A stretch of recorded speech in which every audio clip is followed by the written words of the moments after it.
बेहतर भी हो सकती है। सही। सिर्फ फवाद चौधरी का बयान सामने आया, उन्होंने कहा है कि बल्दियाती इलेक्शन ना कराना हमारी सबसे बड़ी सियासी गलती है। मान रहे हैं वो? ठीक ठीक कहा, बल्कि उन्होंने मुशर्रफ के जो एक सिस्टम था उसकी तारीफ भी की है।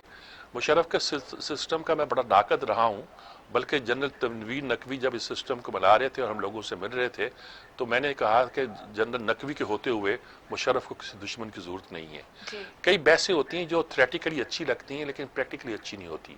मसलन ये कहा जाता है कि मेयर का इंतखाब डायरेक्ट होना चाहिए, बड़ा अच्छा लगता है। कराची के बारे में उनका ख्याल था कि मेयर का इलेक्शन डायरेक्ट होना चाहिए। अब तो वहाँ ज्यादा MNAs होते हैं, उस जमाने में 13 MNAs थे।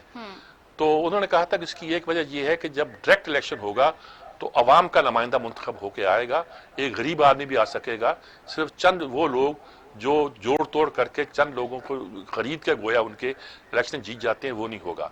तो मैंने कहा था कि एक आम आदमी का एक MNA की सीट पर इलेक्शन लड़ना नामुमकिन होता है। 13 MNA की सीट पे वो कहाँ इलेक्शन लड़ेगा? बिल्कुल। इतने MPA कराची के हैं, उसमें से अगर मेयर मुंतखब करना पड़े तो वो तो आसान नहीं होगा उसके लिए मुंतखब करना। तो यहाँ आप ये सारा सिस्टम इसलिए कर रहे हैं कि आप प्रेसिडेंशियल सिस्टम के हामी हैं, आप पार्लियामेंट्री सिस्टम के हामी है नहीं। फिर उसमें और खराबियां थी जो हमने निजाम बनाया, ब्यूरोक्रेसी को तोड़ा, तोड़ के DCO बनाया, DC बनाया, बहुत से मसाइल पैदा किए।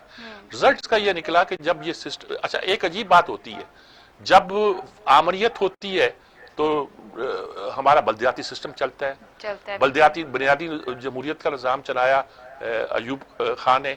ज़ियाउल हक ने जो था वो एक सिस्टम आगाज़ किया और उसमें लोगों को बहुत सी आसानियाँ दी। फिर उसके बाद मुशर्रफ ने किया ये निज़ाम जिसका हम जिक्र करते हैं।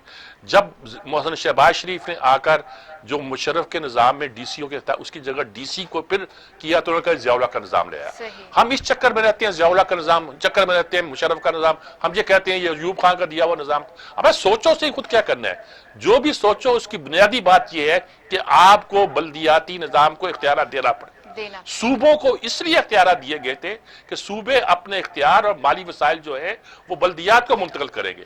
उन्होंने ले लिए। देखिए सूबा मोहतरम नहीं है, अगर ये बात है तो सूबे से ज्यादा रियासत मोहतरम है, मुल्क मोहतरम है। सूबा इसलिए हमने बनाया था कि उसके इख्तियार नीचे सतह पे जाएंगे।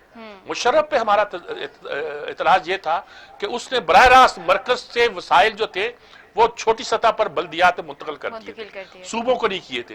अब सूबों को हुए सूबे लेके बैठ गए, सारी बल्दियात तोड़ दी हैं और तोड़ने के बाद नए इलेक्शन नहीं करा रहे। हत्ता कि अदालतें कहती हैं तो फिर इलेक्शन कराते हैं। पिछली बार ये हुआ था, इस बार उसको भी टरका रहे हैं। तो ये जो फवाद चौधरी ने बुनियादी बात की है वो यही है कि बल्दियाती निज़ाम मौजूद होता तो आज ये टाइगर फोर्स तो नहीं बनानी पड़ती आपको मिसाल के तौर पर।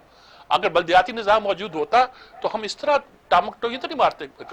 फवाद चौधरी कुछ दिनों से कुछ अच्छी बातें कर रहे हैं और शुरू में तो लगता था कि वो कुछ अपनी चला रहे हैं, मैं ये नहीं कहता हाँक रहे हैं, लेकिन वो एंजॉय कर रहे थे मिनिस्टरशिप को।